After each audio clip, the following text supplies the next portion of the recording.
এটা হলো ফরজে কিফায়া।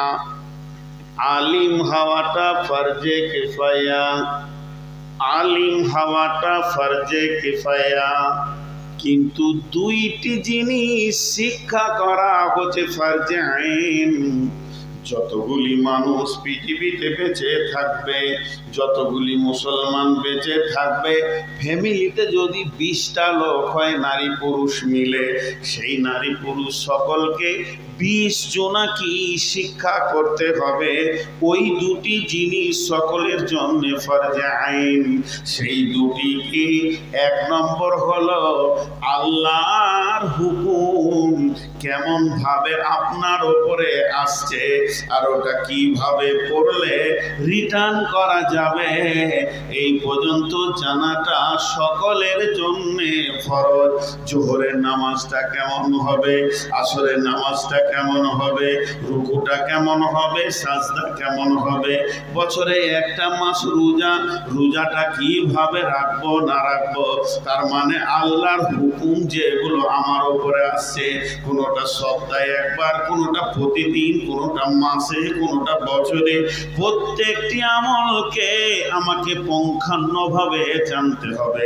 ফ্যামিলির সকল কি জানতে হবে, এটা ফরজে আইন এক নম্বর। 2 নম্বর ফরজে আইন হচ্ছে যতটা পরিমাণ ইলম না থাকলে পেটে হারাম ঢুকে যাবে। আপনাকে আমাকে হালাল খেতে হবে। পৃথিবীতে যে যেটা বিজনেস করবে, রুজির ব্যাপারে যে যেটা নিজের লক্ষ্য বস্তু বেছে নেবে, এর ভিতরে রসুলের হাদিস কি আছে, কতটা পরিমাণ ওটাকে ঠিক রাখলে আমি ঠিক জায়গাতে থাকতে পারবো, এতটা জানাটা হচ্ছে ফরজে আইন। প্রত্যেকটি মুসলমান নর নারীকে এই পর্যন্ত জানতেই হবে, তাকে আলেম হোক চাই না হোক। একটা হলো আল্লাহর হুকুমকে নবীজি কেমন ভাবে পুরা করেছে, আমাকেও এইভাবে করতে হবে। 2 নম্বর হলো আমি অতটা পরিমাণ জ্ঞান অর্জন করব যেন আমার পেটের ভিতরে হারাম না ঢুকে যায়।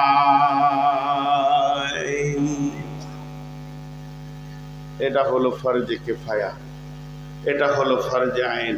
তাহলে ইলম শিখতেই হবে।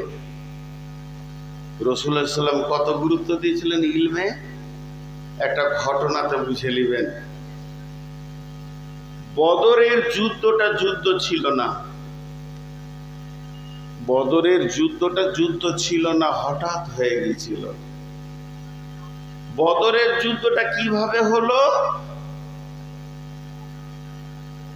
মক্কা থেকে কাফের মুশরিকদের অত্যাচারে লোক মদিনা আসতে লাগলো, মদিনায় জমা হতে লাগলো।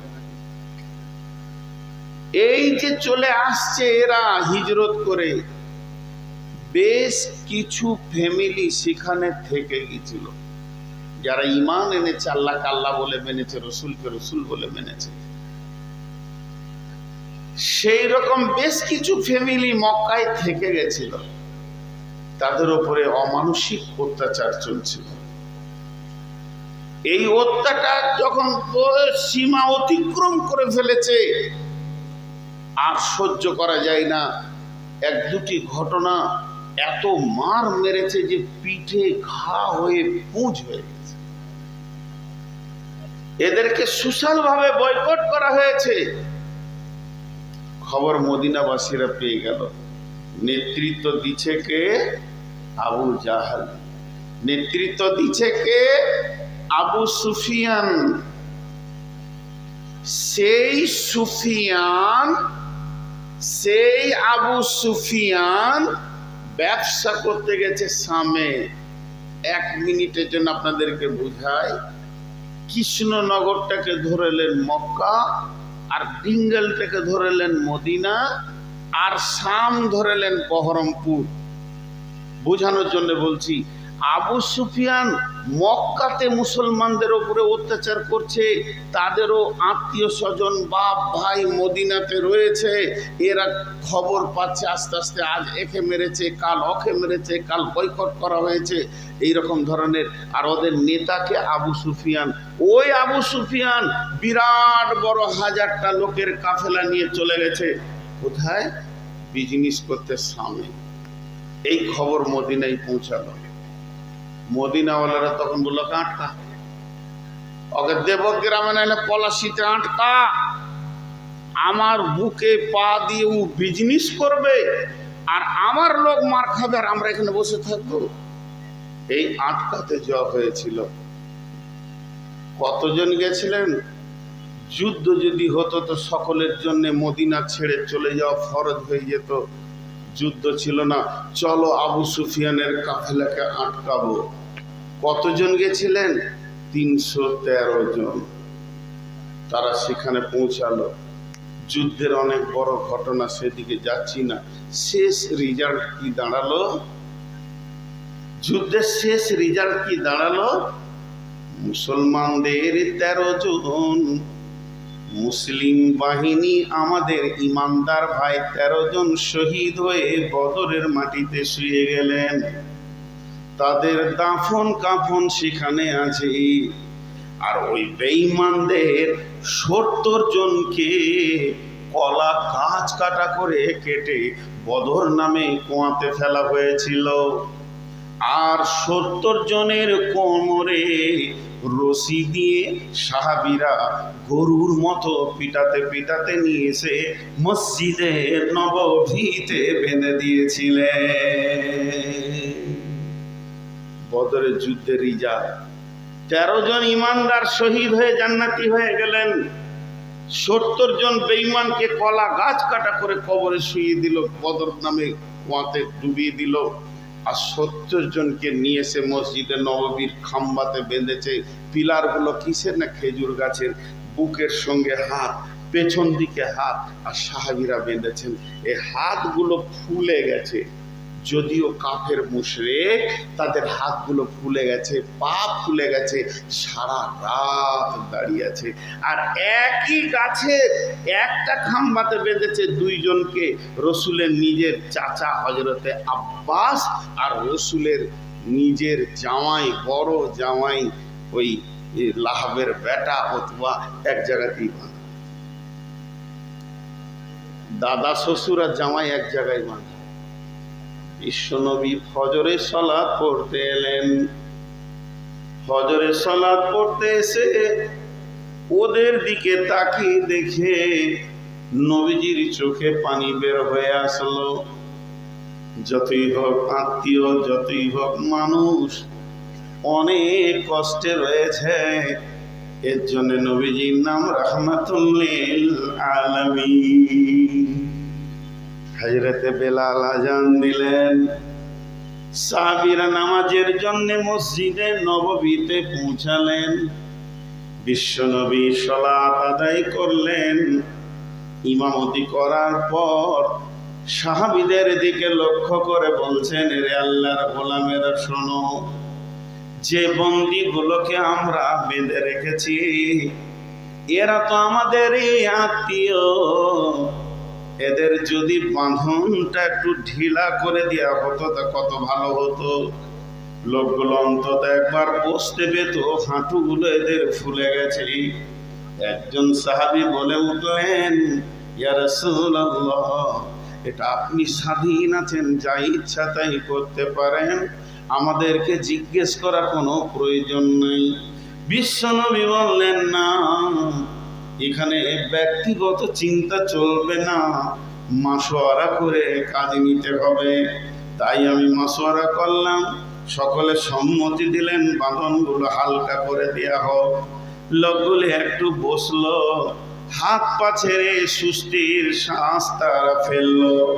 এরপরে মিটিং বসে গেল, পার্লামেন্ট সদস্য বসে গেলেন সাহাবীদের ভিতরে। এদেরকে কি করা যায়? কেউ বললে, হুজুর, যে যা করেছে এদেরকে 2-4 চরকা করে দেওয়া যায়। হযরত আবু বকর কি বলেছিলেন? আবু বকর বলেছিলেন, ইয়া রাসূলুল্লাহ, ইয়া হাবিবাল্লাহ, এদেরকে মারলে হবে না, এদেরকে অর্থের মার দিতে হবে। ওদের আত্মীয়দের ভিতরে খবর পাঠিয়ে দেন, তারা যেন বাইতুল মালে মুক্তিপণ হিসেবে কিছু জমা করবে, নিজের বন্দীকে ছাড়িয়ে নিয়ে যাবে।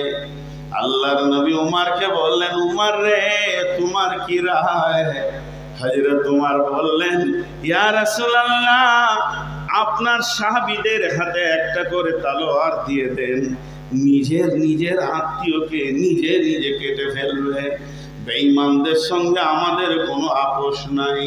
এইভাবে যখন মাসওয়ারা হয়ে গেল, বিশ্ব নবী এবার শেষ ফায়সালাটা দিচ্ছেন, যাও তোমরা তোমাদের আত্মীয়দেরকে খবর করো, তারা যেন মুক্তিপণ দিয়ে তোমাদেরকে ছাড়িয়ে নিয়ে যায়। সেই দিন বিশ্ব নবী অঝোর নয়নে কেঁদেছিলেন। কেন কেঁদেছিলেন? বিশ্ব নবীর বড় মেয়ে একটা গলার হার এনেছিলেন তার স্বামীকে ছাড়ানোর জন্যে। স্বামীর জন্যে মেয়ে বাপের হাতে গলার হারটা যখন তুলে দিলেন, আল্লাহর নবী হারটা নিয়ে অঝোর নয়নে কাঁদতে শুরু করলেন। হারটা কার ছিল? না খাদিজার। খাদিজার গলার হার মেয়েকে সে উপহার দিয়েছিল। সাহাবীরা বলেছিলেন, ইয়া রাসূলুল্লাহ, ওটা বাইতুল মালে জমা দিতে হবে না, আপনি নিজের কাছে রেখেলেন। নবীজি বললেন, এটা হবে না, ছুড়ে দিলেন, বাইতুল মালে জমা হয়ে গেল। এইভাবে বন্দীরা যেতে যেতে যেতে যেতে যেতে যেতে সব চলে গেল। মুষ্টিমে 5-7 জন 10 জন থেকে গেল। তারা এত গরিব, তাদের আত্মীয়রাও এত গরিব। কোনো ফ্যামিলি 3 দিন খেতে পায়নি, কারো ঘরে 7 দিনও চুলো জ্বলেনি, তাদের একটা খেজুরও নাই যে মুক্তিপণ দিয়ে নিয়ে যাবে। তাই তারা এই অসহায় অবস্থায় থেকে গেল। তাদের কোনো অসহায়, তাদের আত্মীয়র ভিতরে এমন কেউ নাই যে তাদেরকে মুক্তিপণ দেবে।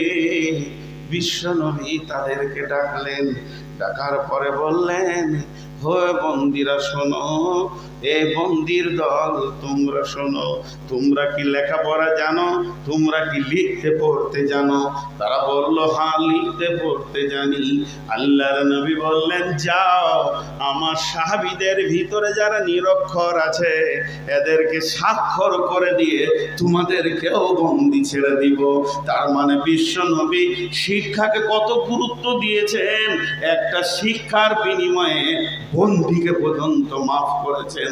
এত বড় রাজা বাদশাহ, এত বড় চিন্তা চেতনাওয়ালা পৃথিবীতে কেউ আসেনি। শিক্ষাকে কত দাম দিয়েছেন। বদরের বন্দি সাহাবী শিক্ষার বিনিময়ে সে বিদায় নিতে পেরেছে। এর জন্য আল্লাহ তাবারাক ওয়া তাআলা বলছেন, হুয়াল্লাযী বা'আসা ফিল উম্মিয়িনা রাসূলাম মিনহুম ইয়াতুলু আলাইহিম আয়াতিহি ওয়া ইউযাক্কিহিম ওয়া ইউআল্লিমুহুমুল কিতাবা ওয়াল হিকমা ওয়া ইন কানু মিন ক্বাবলু লাফি যালালিম মুবিন। যে কিছু বলছেন চুপ করে কেন? মন খারাপ?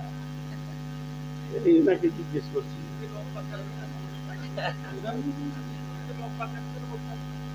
আমি তো বাদ দিই, আমি লক্ষ্যটাকে বসাইছি আর ও বলছে উঠিয়ে দেন তো লক্ষ্য। আমি জীবনে বলবো না, আমার নীতি আপনি জানেন না। একজনও খেতে যাবেন না। হাজি ভাই জীবনে খেয়েছেন কি খাননি? বহুত খেয়েছেন। এক রাত না খেলে মরে যাবেন, তাহলে আবার। হ্যাঁ, কিন্তু শিক্ষার ওপরে কথা বলছি, আপনাদের বিরক্ত লাগছে নাকি? এতক্ষণ পর্যন্ত যা বললাম এবার উল্টা বলবো, নিতে পারবেন না এই জায়গাটা। আমি একা পড়ে যাব তখন। আর যত জায়গায় বকেছি আমি একা পড়েছি, তবে তর্ক করতে লোকে হারিয়ে ঘর পাঠাবো ইনশাআল্লাহ। শিক্ষার উপরে কথা বলছি, কিন্তু দেখেন কিছু লোক পেছনে দাঁড়িয়ে আছে, এদের মাথায় কোন শিক্ষা ঢুকেছে জানি না। ওর বাপ বলেছে বসবি না, ওর দাদু জীবনে বসে না, যে জলসায় গেছে। ও যদি বসে যায় তাহলে বংশমর্যাদা শেষ হয়ে যাবে। খবরদার বসবি না, আমরা বাঁদর বংশের লোক, যেখানেই যাই ডালের উপরে মাথার উপরে থাকে, জীবনে বসবি না। এক হুজুর আবার মৌলভী সাহেব মাথায় রুমাল দিয়ে দাঁড়িয়ে আছে, ওকে আবার কোন জিবরাইল দিয়ে বলবে বসে? ওকে তো আমাকেই ভয় লাগছে যে আমাকে মারবে নাকি। আল্লাহ মাহবুব, কত রকম মানুষ পৃথিবীতে এসেছে, হিলে নেই। মৌলবি হিলানো খুব কঠিন, পাবলিক হিলে যাবে, কিন্তু এতগুলো লোক বসে গেল, ও কিন্তু হিলে নেই। ওর মাথায় আছে যে ও যতগুলো অক্ষর পড়েছে আমি অতগুলো পড়েছি, তোর কথা কেন আমি শুনবো? জি ভাই, আল্লাহ রস্তে সকলে একবার বলি আলহামদুলিল্লাহ, জোরে বলেন আলহামদুলিল্লাহ। আচ্ছা, বিশ্বনবী লেখাপড়া জানতেন না? তো 4টা কারণ বর্ণনা আছে, মনে থাকলে বলবো, না চলে যাব। তো এখন ওটা আর বলছি না যে ওনাকে কেন অক্ষর দেওয়া হয়নি, 4টা কারণ আছে। তো তা আল্লাহ তাবারক ওয়া তাআলা শিক্ষার গুরুত্ব দিয়েছেন এবং রাসূলুল্লাহ সাল্লাল্লাহু আলাইহি সাল্লামও শিক্ষার গুরুত্ব দিয়েছেন। এখন একটা মজার কথা আপনাদেরকে বলি, সেটা হচ্ছে লেখা আছে শিক্ষা জাতির মেরুদণ্ড। সবাই বলে, তাই না ভাই? শিক্ষা জাতির মেরুদণ্ড, কথা বলে না, শিক্ষা জাতির মেরুদণ্ড। আপনাদের এইদিকে ট্রেন যায়, ট্রেনে একটা হচ্ছে জেনারেল কম্পার্টমেন্ট, জেনারেল বগি, স্লিপার বগি, AC3, AC2, AC1, স্পেশাল, 5টা ওর সেকশন আছে। প্রথমে হচ্ছে জেনারেল কম্পার্টমেন্ট, মানে গরু ছাগলের মতো সব ঢুকে পড়বে আর কি, জেনারেল কম্পার্টমেন্ট। তারপরে হচ্ছে স্লিপার, AC লাই, AC1, AC2, AC3, 3 রকম এসি আছে। আর একটা আছে স্পেশাল, মোট 5টা কোচ আছে। তো সব থেকে দামি কোনটা? জেনারেলটা। যে বলেন জেনারেলটা। পৃথিবীতে যত কলেজ ভার্সিটি, মানে দুটো শিক্ষা, একটা দ্বীনি শিক্ষা, একটা দুনিয়া শিক্ষা, প্রাইমারি স্কুল থেকে নিয়ে MA পাস পর্যন্ত, ডাক্তারি, MBBS, FRCS, MD, MCom, MBA, যা ডিগ্রি এসেছে, এটা কি জেনারেল না? জেনারেল। তার মানে ওটা হচ্ছে সব থেকে পচা শিক্ষা। জেনারেল নাম দিয়ে চলে গেছে যারা, জেনারেল। আর যাকে বাংলায় বলা হয় সাধারণ শিক্ষা, আর এটা হচ্ছে অসাধারণ শিক্ষা। এটা হচ্ছে অসাধারণ শিক্ষা। জেনারেল ব্রেন নিয়ে অসাধারণ শিক্ষার কাছে পৌঁছানো অনেক কঠিন আছে। জি, এই মাঝে 2 মিনিট আমি কথা বলবো। আমি ভেবেছি যে 4 মাস যখন বাড়িতে থাকবো, প্রতিদিন ফেসবুকে আসবো এই শিক্ষার উপরে কথা নিয়ে। এখানে 2 মিনিট একটা কথা বলে দিই, আজকের প্রোগ্রামেরই কথা। সেটা হচ্ছে প্রত্যেকটি ছেলে মাস্টার্স যখনই করছে, কিংবা গ্র্যাজুয়েশন পাস করছে, বা মাধ্যমিক উচ্চ মাধ্যমিক পাস করছে, খালি চাকরির পেছনে ঘুরঘুর করছে। আর চাকরিটাকেই বেশি মানুষ প্রাধান্য দিয়েছে। চাকরির সন্ধি বিচ্ছেদ হচ্ছে চাকরগিরি। চাকরগিরি থেকে এসেছে চাকরি। নওকার মানে কি? চাকর। আর বিশ্বনবী বলছেন 98% হালাল খাবার আছে বিজনেসের ভিতরে। চাকরি যারা করে তারা সময় কাটায়। আর যদি বলেন কথাটা কার, আমার এটা আজ থেকে 20 বছর আগে আমি এই বয়ান করেছি।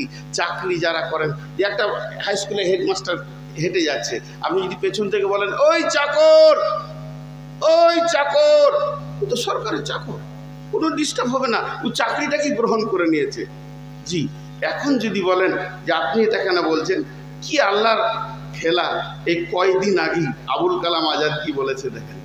আবুল কালাম আজাদ ফেসবুকে, আমি ওনার এটা পড়ছিলাম, বিশ্বের সবচেয়ে ধনী 100 জনের মধ্যে 75 জন হলো ব্যবসায়ী প্রতিষ্ঠান, আর 15 জন হলো বিনিয়োগকারী, 7 জন হলো খেলোয়াড়, 3 জন হলো শিল্পী। আর অর্থাৎ কেউ কখনো চাকরি করে ধনী হতে পারেনি, লিখেছেন আবুল কালাম আজাদ। কেউ কখনো চাকরি করে ধনী হতে পারেনি। চাকরি হলো বয়সকে শেষ করার একটা ফান্ড। দেখবেন হাটে খালি যে মাস্টারদের কীর্তন দেখবেন, কচু 2.5 টাকা কেজি হলো, বলবে 2 টাকায় দিবি। সারা জীবনে চাকরি পেলে আমি আগে ইন্নালিল্লাহ পড়ি যে ছেলেটা জীবনের সুখটাই শেষ হয়ে গেল, আরও ভালো খাবে না, ভালো দেখবে না। কারণ এসেছে তো জেনারেল বগি থেকে, গরু ছাগলের মতো থেকে এসেছে। অসাধারণ শিক্ষা তার পেটে আল্লাহ দেয়নি। জি, আর মক্তবের যদি মৌলবি হয়, 3000 টাকা যদি বেতন হয়, তার মতো সুখে রিল্যাক্সের জীবন আর কাউকে দেখতে পাবে না। জি ভাই, এর জন্য এর ভিতরে একটা অসাধারণ সুখের ভান্ডার ভরা আছে। চলেন এখন আমি কিছু জিনিস আপনাদের সঙ্গে বিনিময় করতে যে উল্টা করব। সারা পৃথিবীর সমস্ত এডুকেশন বিভাগ একটা কথা বলছে, শিক্ষা জাতির মেরুদণ্ড। শিক্ষা জাতির, সকলে বলেন শিক্ষা জাতির, আরেকবার জোরে বলেন শিক্ষা জাতির। আমি উল্টা বলছি, শিক্ষা জাতির ক্যান্সার। আমারটাকে কেটে দেন, আমারটাকে কেটে দেন। জি, কেন? শিক্ষা জাতির যদি মেরুদণ্ড হতো, ফার্স্ট আসেন ডাক্তারদেরকে, ডাক্তারগুলো সব একটা একটা ডাকাত হয়ে বসে আছে, ঠিক না ভুল? আমি চোখের পানিতে কোলের ছেলেটাকে নিয়ে যাচ্ছি ছটফট করে, আর ডাক্তার মুখে তেল দিয়ে বলছে যাক একটা খরিদ্দার এলো। একটা ডাক্তার যে গাড়িটা চাপে সেটা একটা ট্যাবলেট কোম্পানি ওকে ফ্রিতে দিয়েছে, ডাক্তারদের 1 পয়সা খরচা নাই। জাঙ্গিয়া থেকে কোর্ট পর্যন্ত ওকে কিনতে হয় না, ওষুধ কোম্পানি সাজিয়ে দিয়েছে। যে চেম্বারে বসবে ওই চেম্বারটা নার্সিং হোম ওয়ালা ওর পয়সা মিটাচ্ছে বা মাসের ভাড়া মিটাচ্ছে, না হলে কোনো ফার্মেসি ওর ভাড়া মিটাচ্ছে। আর যখন ডাক্তার লিখবে দেখবেন একটা কোম্পানির ওষুধ লিখবে। তাহলে একটা ডাক্তার কি করে জাতির মেরুদণ্ড হলো, এই জাতির জানকে কেড়ে খেয়ে নিয়েছে। আপনারা একবার হ্যাঁ না বলেন, লেখা পড়ে গেছি যে ডাক্তার জাতিকে শেষ করেছে। আপনার এলাকায় একটা নার্সিং হোমের মালিক, নাম জিজ্ঞেস করবেন না আমাকে, বলছে চোখের সামনে ছটফট করছে, আগে টাকা দিয়ে দেবো ভর্তি। জাতিকে শেষ করেছে ডাক্তাররা।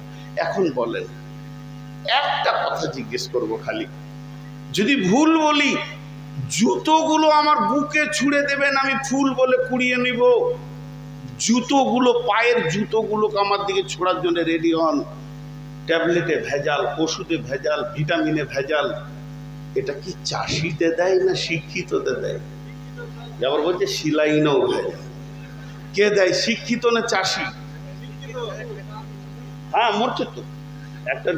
একটা ডাক্তার 70খানা ট্যাবলেট খাইয়ে পেটের পেন কমাতে পারলো না। আপনাদের বহরমপুরে অপারেশন করে দেখছি সবগুলো আলো চাল, একটাও ট্যাবলেট নেই। কেন?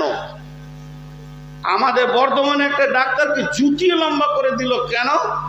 অপারেশনে রুগী কেটে পড়ে আছে, ওই অবস্থায় এসে বলছে অভিভাবক কে আছে, অভিভাবক কে আছে? 2 ছেলে কাঁদছে অঝর নয়নে, বাপের অপারেশন চলছে, অ্যাপেন্ডিসাইটের অপারেশন চলছে, এমন কিছু নেই। বললো বাবা, ওই যে তোমার বাপের অ্যাপেন্ডিসাইট অপারেশন করতে, ওপেন সার্জারি করতে গিয়ে দেখছি হাড়ের পাশে টিউমারটা অনেক বড় হয়ে গেছে, এটা আবার 6 মাস পর করতে হবে। যদি বলো এখন করে দেবো, 38,000 লাগবে। মিথ্যা কথা বলেছে, ধরা পড়লো, জুতিয়ে লম্বা করে দিল। তাহলে পৃথিবীতে শিক্ষিত ব্যক্তিরা যতটা কষ্ট দিয়েছে মানুষকে, সমাজকে, মূর্খরা অতটা দিয়েছে? মূর্খরা দেয়নি। তাহলে ছেলে পিলে পড়াবেন না কার? জি, ছেলে পিলে পড়াবেন না। আর উকিল নামে একটা জাত আছে, আল্লাহ আকবার, ওদের যদি আসল হাকিকাত বলে দিই তাহলে শেষ হয়ে যাবে। ইঞ্জিনিয়াররা ম্যাক্সিমাম মাতাল, মাতাল, সারা রাত প্ল্যান এস্টিমেট আনতে পারছে না, খালি টেনে যাচ্ছে, ইঞ্জেকশন টেনে যাচ্ছে আর বোতল টেনে। তবে সবাই নয়, সবাই নয়, সবাই নয়। তাহলে শিক্ষার জাতি মেরুদণ্ড নয়, শিক্ষা জাতির মেরুদণ্ড নয়, শিক্ষা জাতির মেরুদণ্ড নয়। জাতির মেরুদণ্ডের নাম হচ্ছে ঈমান। আল্লাহর রাসূল বলে চলে গেছেন, তাআল্লামনাল ঈমান সুম্মা তাআল্লামনাল কুরআন। সাহাবীরা বলতেন, আমাদের যিনি নবী এসেছিলেন তিনি ঈমানের মেসেঞ্জার ছিলেন, আমাদের চরিত্র বানিয়েছে, ঈমান বানিয়েছে, তারপরে আমাদের হাতে কোরআন দিয়েছে। অতএব একটা ঈমানদার ব্যক্তি কোনোদিন সে 2 নম্বরই করতে পারবে না। এখন যদি ওই ডাক্তারটার ভিতরে ঈমান থাকে, ঈমানদার ডাক্তার বহুত আছে, ভাইয়া আমি পারবো না, আমার দ্বারা হবে না, তুমি অন্য জায়গায় চলে যাও, ভাইয়া এর ওষুধ আমি পাচ্ছি না, অন্য জায়গায় চলে যাও। মানুষকে ধোঁকা দিবে না। আব্বা মারা গেছে এসে রোমে, মানে এসি রোমেতে লাশটাকে 3 দিন রেখে খালি 75,000 টাকার বিল করেছে।